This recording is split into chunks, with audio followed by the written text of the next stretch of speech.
Zina adalah hutang. Apakah kalian pernah mendengar zina adalah hutang? Kalau belum pernah dengar, nonton video ini sampai selesai biar kalian tahu bahwa zina itu berbahaya. Zina bukan cuma bisa mendapatkan azab, bukan cuma membuat aib keluarga, tetapi zina juga menjadi hutang yang berbahaya kelak nanti di hidup kita. Kok bisa? Sesungguhnya zina adalah hutang yang sangat mungkin akan menyeret keluarga dan keturunan yang pernah berzina. Apa maksudnya zina adalah hutang? Mari kita simak hadis Rasulullah SAW berikut ini. Abu Umamah menceritakan, suatu hari ada seorang pemuda yang mendatangi Nabi Muhammad SAW sambil berkata, "Wahai Rasulullah, izinkan aku untuk berzina." Para sahabat pun bergegas mendatanginya dan menghardiknya, "Diam kamu, diam." Rasulullah SAW berkata, "Mendekatlah kemari." Pemuda tadi mendekati beliau dan duduk di hadapan beliau. Nabi Muhammad SAW lalu bertanya, "Relakah kamu jika ibumu dizinai oleh orang lain?" "Tidak, demi Allah wahai Rasul," jawab pemuda tersebut. "Begitu pula orang lain tidak rela jika ibu mereka dizinai," kata Rasulullah. Kemudian Rasulullah SAW bertanya kembali, "Relakah engkau jika anak perempuanmu dizinai orang lain?"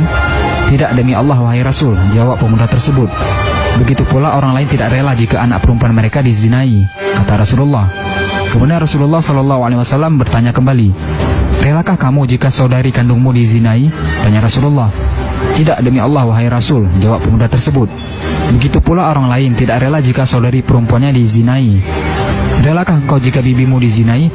"Tidak, demi Allah wahai Rasul," jawab pemuda tersebut. "Begitu pula orang lain tidak rela jika bibi mereka dizinai oleh orang lain," kata Rasulullah SAW. Kemudian Rasulullah SAW bertanya kembali, "Relakah engkau jika bibi dari ibumu dizinai?" "Tidak, demi Allah wahai Rasul," jawab pemuda tersebut. "Begitu pula orang lain tidak rela jika bibi mereka dizinai," kata Rasulullah SAW.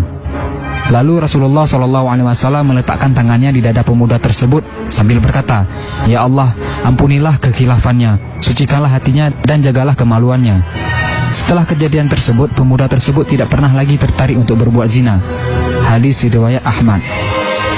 Dari penjelasan Rasulullah SAW dalam hadis di atas, bisa kita mengetahui bahwa ketika seorang pria berzina dengan seorang wanita, sama saja pria tersebut tengah menzinai seorang anak perempuan orang lain, seorang adik perempuan orang lain, atau seorang calon istri orang lain, atau bahkan juga seorang calon ibu orang lain.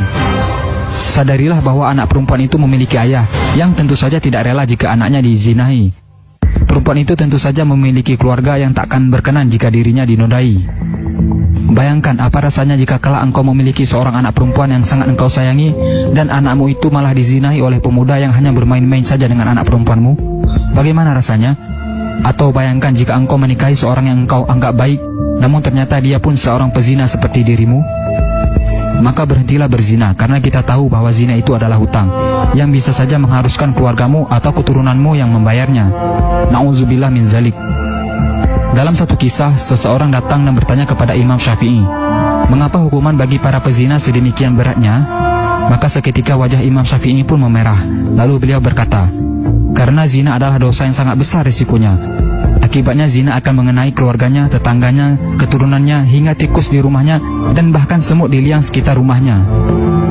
Imam Syafi'i juga melanjutkan perkataannya, "Sebab ketahuilah oleh kalian semua bahwa sesungguhnya zina itu adalah hutang, dan sungguh hutang tetaplah hutang. Salah seorang dalam nasab atau keturunan pelaku zina pasti harus membayarnya." Nah, jadi jangan pernah anggap sepele zina ya guys. Sebab pasti keturunan kita akan berzina juga, entah itu anak kita, cucu kita, cicit dan seterusnya. Sebab kita sudah berani menzinahi anak perempuan orang lain, maka Allah juga akan membuat anak perempuan kita dizinai oleh orang lain. Na'udzubillah min zalik.